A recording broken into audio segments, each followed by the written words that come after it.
Hey guys, we are back for chapter 10 of book Scavenger. In chapter 9, Emily found out that she found a book and she found Mr. Griswold's book. We knew it was Mr. Griswold's book, and she found a code inside. And the code spelled out the word belief, so she is dying to know what it means. So here we go, chapter 10. Emily had to talk to James. She looked to the window where the sand pail dangled, but this was too urgent for that. She bundled the gold bug with her notebook and news clipping. "I'll be right back," she called to her dad as she thundered down the stairs. She thrust the article at James when he opened his front door. The damp chill of the morning fog had Emily hopping from one bare foot to another, and she realized in her haste that she hadn't changed out of her pajamas, but she didn't care. "You'll never believe this. You know the words you circled in the gold bug?" Her words tumbled out in an excited rush. "I found another one last night, and then when I was talking with my dad this morning, I saw this." James looked confused and possibly like he had just woken up, although Steve's presence plus pajamas could have that effect. He leaned over to study the torn news clipping. "Mr. Griswold? We found his next game," Emily blurted out. James's expression reminded Emily of the main character in the gold bug, who thought his friend had gone insane. "I guess you should come in," James said, opening the door wider. In James's room, Emily said, "Look at the logo on the wall behind Mr. Griswold and compare it to this." She flipped the gold bug to the copyright page. James looked back and forth between the two emblems. They're almost identical, exactly alike except for the bird. "This book is Mr. Griswold's new game, I'm sure of it." James inspected the emblems even closer, mulling the idea over. "And the hidden words are part of a clue," he said. Emily nodded, her ponytail bobbing encouragingly. She flipped open her notebook and showed James the hidden words she'd found: Fort, wild, home, rat, open, and belief. "Do you think it's a puzzle?" James asked. "A word scramble, maybe? Open, wild, rat, home, rat, fort, belief?" They bowed their heads over the list in concentration. James combed his fingers through Steve, deep in thought. "I wonder why Poe?" James asked. "Why pick this story to start his game? Maybe Poe is his favorite author?" James nodded to the newspaper clipping still in Emily's hand. "What about that profile? Does it say anything about his favorite authors?" Emily shook her head. "We could look online, search both their names and see what comes up." They moved to James's computer and he typed in Griswold and Poe. Emily was surprised to see more than 50,000 hits. "Well, I guess there's a connection." The top one was titled The Rivalry of Poe and Griswold. "They knew each other?" James asked. "I thought Poe was dead, a long time ago." "I did too." Emily clicked the link and the two leaned toward the screen to begin reading. "Oh, it's about a Rufus Griswold, different first name." According to the article, Rufus Griswold and Edgar Allan Poe were both East Coast writers in the mid-1800s who were familiar with each other, but didn't get along. After Edgar Allan Poe died, Rufus Griswold published a mean-spirited obituary about Poe. It began, "Edgar Allan Poe is dead. He died in Baltimore the day before yesterday. This announcement will startle many, but few will be grieved by it." Oh, that's rude. And then, to the surprise of a lot of people, he became Poe's literary executor, which meant he had access to all of Poe's papers. He later published a biography about Poe that was full of lies and attacked his character.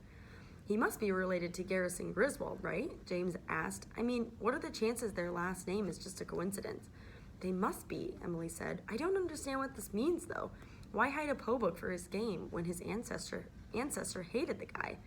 "Maybe Mr. Griswold feels badly about it," James suggested. "Maybe choosing Poe is his way of making amends." "That's possible." Emily scrolled down the webpage. "Or maybe he simply likes Poe and doesn't care what this Rufus guy felt about him. But I'm not sure how knowing any of this tells us how to play Mr. Griswold's game."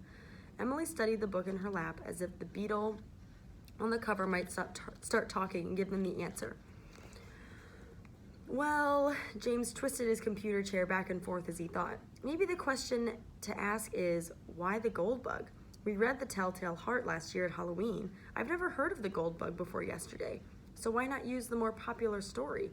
Or any other story of his? There's got to be a reason why he chose this particular one." Emily flipped through the gold bug again, sorting through what she knew about Mr. Griswold and his games and the little she knew about Poe. "This story is about a treasure hunt. A man finds a gold bug and a piece of parchment, and then he discovers that when he heats the parchment, a cipher appears. He cracks the cipher, and it leads him to two friends to buried treasure. So maybe Mr. Griswold is planning something like that." James's eyes widened. And the hidden words are part of a message that leads to buried treasure. Do you think that's it? Emily's mouth crooked up in a half smile. After he organized the life-size mastermind tournament at Chrissy Field last winter, people kept asking Mr. Griswold what game he had planned next. He said he had something in the works, something major. A secret message that leads to buried treasure sounds pretty major to me. Emily returned to her apartment later that morning, still trying to wrap her head around her big discovery.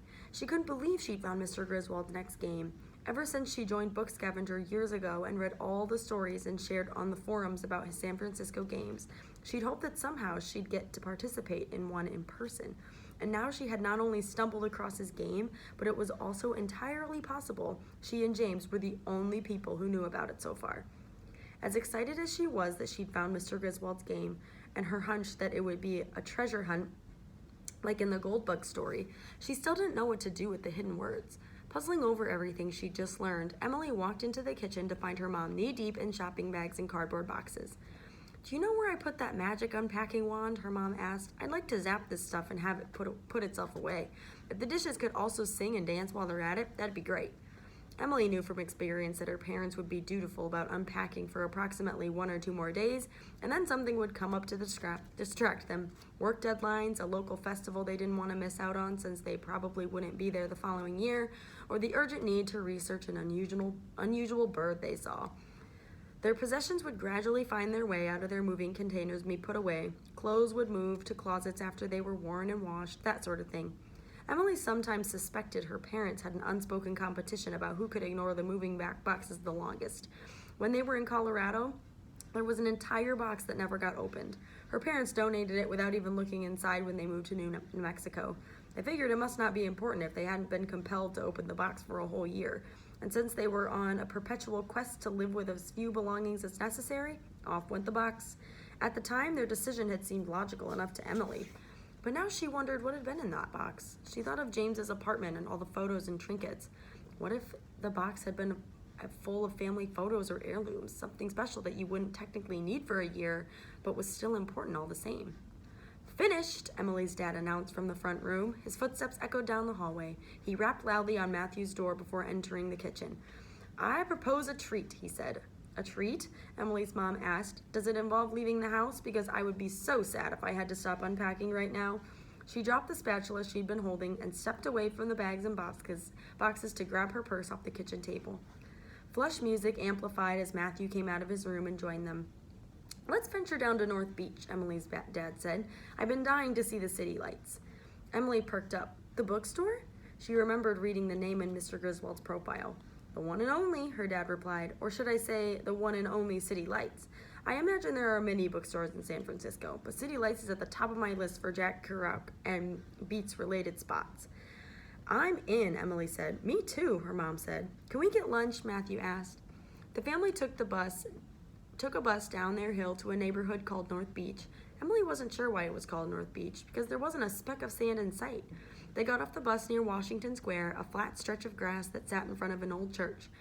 That day there was an Italian heritage parade, so the square and streets were filled with people. A marching band, followed closely by floats of Christopher Columbus's ships, circled the square. Elsewhere in the city was a Fleet Week celebration, and every so often the Blue Angels flew overhead as part of the air show. Heading to the City Lights bookstore, the Cranes walked a weaving path around cafe tables that packed the sidewalk. The sky erupted with another thunderous roar as a pyramid of 6 jets flew high above the twin white spires of the St. Peter and Paul Church. Emily and her parents clutched their ears, but Matthew didn't seem fazed. Maybe the music that constantly pulsed through his earbuds dulled the sound a bit. Her dad, leading the way, turned to them and walked backward. "Only in San Francisco," he shouted. Her parents said that so often with every place they lived, it had become an inside joke. When their parents made a remark about a sunny day or a sale on tomatoes, Emily or Matthew would say, "Only in," fill in the blank of wherever they were living. It usually flustered their mom like she'd been scolded, and she'd snap, "Well, not everything can be an enriching experience." They walked under sculptures of open books dangling from wires like birds in flight, and soon found themselves in front of City Lights. Emily's dad wanted a picture taken of him standing under the City Lights bookstore painted on the front window. then one with him, Matthew, and Emily. Then he asked a stranger to take one of the whole family. He was so excited you'd think he was visiting Disneyland. They filed through the entrance into a small room shaped like a pizza slice. Amazing to think this room made up of a whole bookstore in the beginning, isn't it? And it was kind of amazing since the original pizza slice size store would have fit maybe 10 people tops, and that would have been shoulder to shoulder. The bookstore was now a hodgepodge of rooms that spanned nearly a whole block. As other businesses left this building, her dad explained, city lights gradually took over the whole space. They stepped up into the larger room, washed in sunshine from tall windows. Matthew nearly collided with a college-age guy who did a double take of Matthew's shirt, the one with the 5 diamonds playing cards on it. Flush, the guy said, and Matthew said, yeah, man. You hear about the underground concert at the Fillmore? Seriously? Matthew pulled at his mohawk, trying to play it cool, but Emily could tell by her brother's bouncing knee that this was new and exciting news. I knew they were doing an underground tour, but I didn't know they'd be here.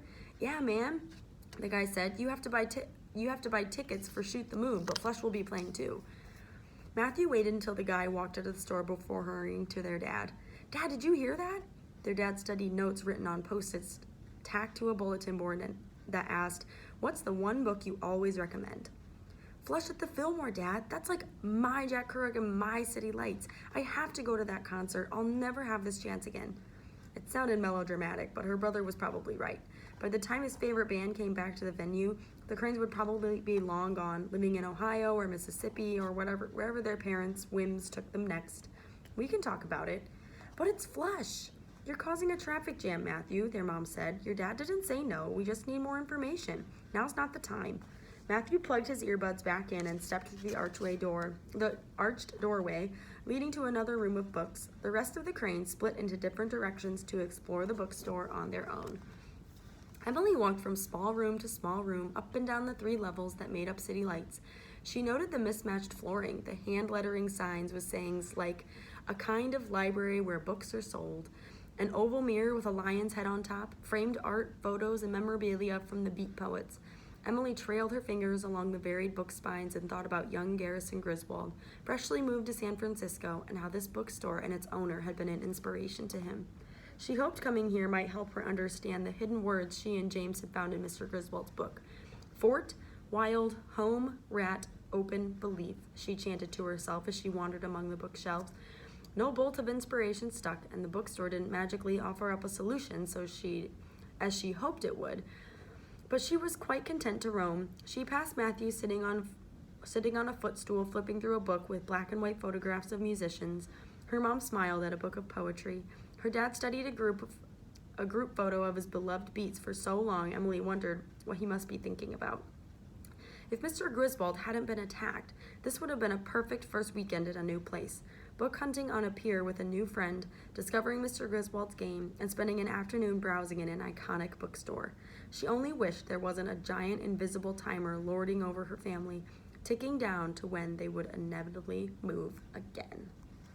And that is the end of chapter 10. That was kind of a long one. Whew. Yeah, more questions, more answers to come. Can't wait for chapter 11 next time. Bye, guys.